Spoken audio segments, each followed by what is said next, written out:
इस प्रातः मैं आनंदित हूँ कि कहीं भक्त मंडली में एक को होना है। मेरा मूल्यवान मित्र भाई आदरणीय एडी बिस्कल और उसकी पत्नी और बालक। मैं समझता हूँ इस सुबह वे सभा में आए हैं। एडी, क्या तुम यहाँ हो? मैंने सोचा तुम, अच्छा हो सकता है वो ना आ पाया हो। भाई, ओ हाँ, उधर। अब ये नहीं, आमीन कोने में। एडी, तुम यहाँ प्रचार मंच पर हमारे साथ स्वागत है, सेवकों के साथ यदि तुम आना चाहते हो। और फिर हम लोग भाई एडी के साथ में थे जब प्रभु ने मुझे भालू और कारीबू के लिए दर्शन दिया था। वो कितनों को याद है जब मैंने आप लोगों को बताया था? ठीक है, ये वहां पर था। ये वो युवा लड़का था जो चारखाने की कमीज पहने था, भाई एडी बिस्कल। और ये वहां खड़ा था जहां, और पूछा, मैंने उनसे पूछा यदि उनमें से किसी के पास चारखाने वाली कमीज है। किसी के पास नहीं, ये किसी के पास नहीं थी। मैंने कहा, भाई ये हो सकता है, ये चारखाने वाली कमीज होनी है। वहाँ एक बड़ा सिल्वर टिप वाला भालू होना है और एक प्रकार का जानवर जिसके 42 इंच के सींग हो, ऐसे से हिरन जैसा दिखता है।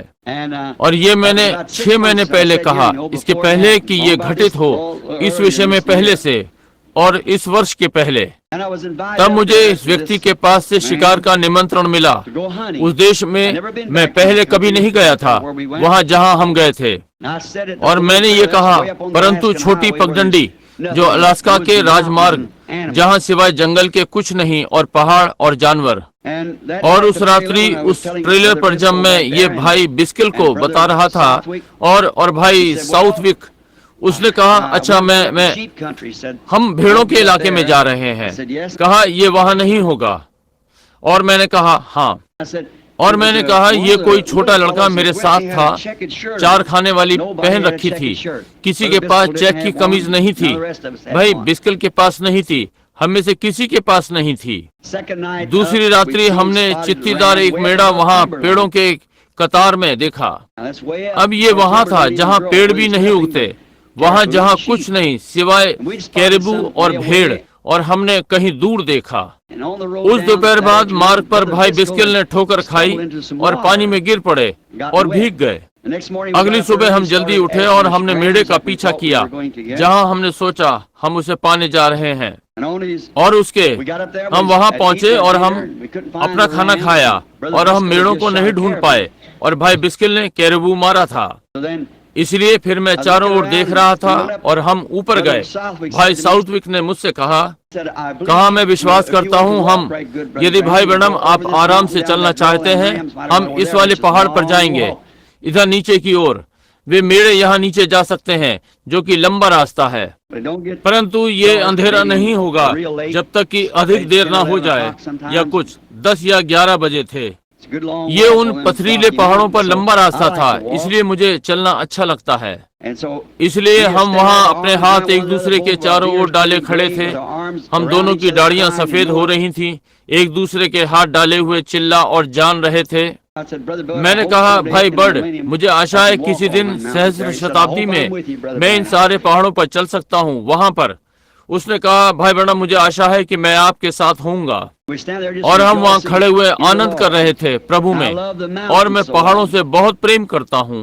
और फिर हम नीचे चले गए, वहीं जहाँ भाई बिस्किल ने कैरिबू को मारा। यही वो इंडियंस के लिए मिशनरी है और वो इसे अपने इंडियंस को खिलाना चाहता था। इस प्रकार हम नीचे जाकर अपना खाना खाया और उस कैरिबू को तैयार करके वापस आ गए। बर्ड और मैं पहाड़ के पार जा रहे थे और जब हमने उधर की ओर देखा, वहां पर और अपनी दूरबीन से दूर, मैंने इस जानवर को चिन्हित कर लिया जिसको मैंने देखा था उस बड़े मैदान में, जैसा मैंने आपको यहाँ बताया था। भाई बिस्किल हमारे बराबर में खड़े थे और इसलिए मैंने कहा, वहाँ वो जानवर है। और उसने दूरबीन लगाई और बोला, ये तो बहुत बड़ा विशाल कैरिबू नर है। मैंने कहा, मैंने कभी नहीं देखा। मैंने सोचा इसके पास ढेर सारे सींग हैं, परंतु इसके पास छोटे सींग हैं। वो विचित्र सा दिखने वाला, जैसा मैंने दर्शन में देखा। मैंने पहले कभी कैरिबू नहीं मारा था, इसलिए ठीक है। उसने कहा, यदि प्रभु आपको देता है, कहा, ये बस होगा। मैंने कहा हाँ, इसे ही होना है। केवल एक ही चीज के लिए मुझे आश्चर्य है कि उस चार खाने वाली कमीज के लिए। और मैंने घूम कर देखा और भाई एडी, उसकी पत्नी ने इसे रखा होगा, वो वहाँ उसके साथ थी, उसके सामने वाले थैले में। एक दिन पहले जब वो भीग गया था, उसने कमीज बदली और वहाँ वो चेक वाली कमीज थी। मैंने कहा यही है। जब मैं वहाँ पहुंचा और उस कैरिबू को लिया, वो बर्ड ने मुझसे कहा, बोला, अब भाई ब्रैनम, आप कहते हैं ये सींग 42 इंच के हैं? मैंने कहा यही जो वे होंगे।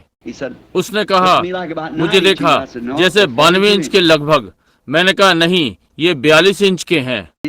उसने कहा, अब आपके मुझे बताने के अनुसार, इसके पहले कि हम उस लड़के के पास वापस जाएं, वहाँ नीचे जहाँ एडी ने चार खाने वाली कमीज पहन रखी है, जहाँ वे नीचे हमें पहाड़ के नीचे मिलने वाले हैं कुछ मीलों पर, कहा आप एक ग्रिजली भालू को मारने वाले हैं।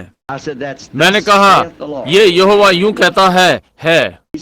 उसने कहा, भाई ब्रैनम, वो कहाँ से आने वाला है? मैं लगभग 50 मील चारों ओर देख सकता हूँ। मैंने कहा वो अब भी यहोवा येरे है, प्रभु स्वयं ही देगा। देखिए, वो गिलहरी को अस्तित्व में ला सकता है। यदि वो मेढ़े को अस्तित्व में ला सकता है, यदि उसने भालू के विषय में कहा है, तो वो भालू अस्तित्व में आ सकता है। हम इस भारी भरकम कैरिबू को नीचे ले जाने का यत्न कर रहे थे, इस परितोषक को नीचे पहाड़ से, और मैंने समय रहते बंदूक को बांध लिया, और तब वो बंदूक को बांध लेगा, और इस प्रकार से। और जब हम लगभग बड़े ग्लेशियर के पास आ गए, हम वहाँ नीचे आ गए। ये एक प्रकार से गर्म था। हम ग्लेशियर की बर्फ में आए और ठंडा होने के लिए थोड़ी देर वहाँ बैठे। उसने कहा, भाई ब्रैनम, आप जानते हैं हम एडी और ब्लेन से मील से अधिक दूर नहीं हैं। वे दोनों लड़के खड़े हैं, उस पुराने भालू को दिखाई देना चाहिए। मैंने कहा, बर्ड, मैं विश्वास करता हूँ कि तुम इसका संदेह कर रहे हो। उसने कहा, भाई ब्रैनम, मेरे भाई को बहुत वर्षों से मिर्गी के दौरे आते हैं, और आपने मुझसे एक बार कहा था, पहली बार जब हम दूसरे स्थान पर गए थे, मुझे बताया था कि वो लड़का कैसा दिखाई पड़ता है। और एडी घोड़े पर मेरे साथ साथ चल रहा था जब प्रभु ने दर्शन दिया था। मैंने उन्हें बताया था कि उस लड़के के साथ क्या करना है। दौरे रुक गए, और अब उसने कहा, मैं इसका संदेह नहीं कर सकता। मैंने कहा, बर्ड, मुझे नहीं मालूम कि भालू किधर से आ रहा है, परंतु मैं अब लगभग 50-55 का हो गया हूँ, इसलिए ये लगभग 3 वर्ष पहले का है। मैं लगभग 52-53 का था। मैंने कहा, मैंने इसे कभी भी असफल होते नहीं देखा। परमेश्वर मुझे वो ग्रिजली भालू देगा इसके पहले कि मैं उन लड़कों के पास पहुंचूं। और हम नीचे लगभग वहां थे जहां से स्प्रूस वृक्ष और पेड़ आरंभ होते हैं, और पहाड़ से थोड़ा नीचे हम लगभग पेड़ों में थे। वो नीचे बैठ गया। वही था जिसने शिकार को बांधा हुआ था।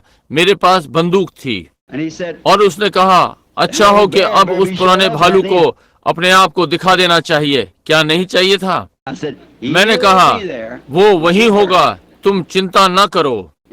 उसने कहा, मैं हर पहाड़ को देख सकता हूँ। मैंने कहा, परंतु मैं प्रतिज्ञा को देख रहा हूँ, समझे? देखिए, उसने प्रतिज्ञा दी है। मैंने कहा, वो जो भी है। मैंने कहा, बर्ड, वहाँ पर वो क्या बैठा हुआ है? उसने कहा, देखा, बोला, ये एक बड़ा सिल्वर टिप भालू है। कहा, ये वही है। जब हमने भालू को लिया और वापस आए, मुझे स्मरण है कि दर्शन में मैंने आपको बताया, मैं बंदूक के विषय में डरा हुआ था। ये छोटी 0.270 थी, छोटी गोली। आप देखिए, ये टेप पर है।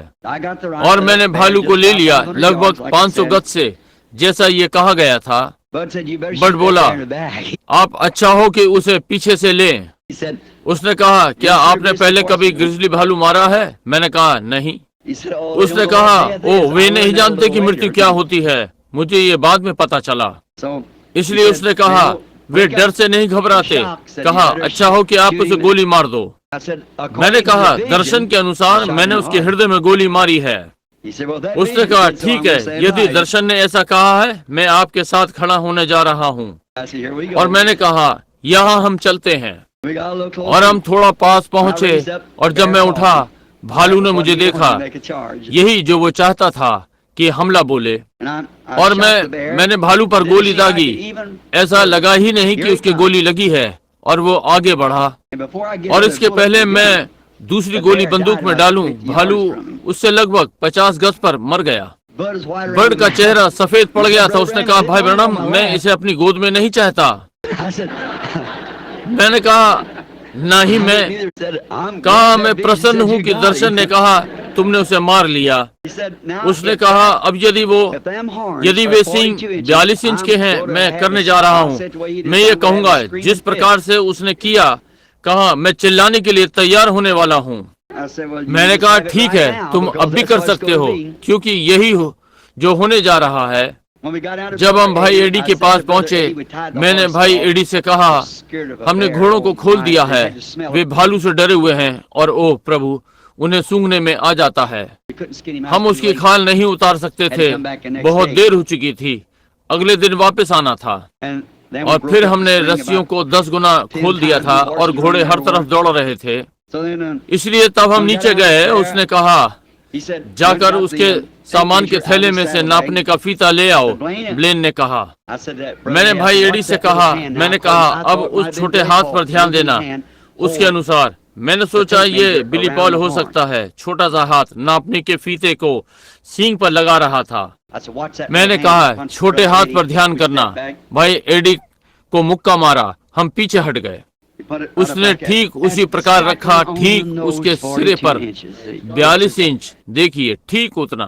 यीशु कभी असफल नहीं होता। वचन कभी असफल नहीं होगा जब तक ये परमेश्वर के पास से आता है।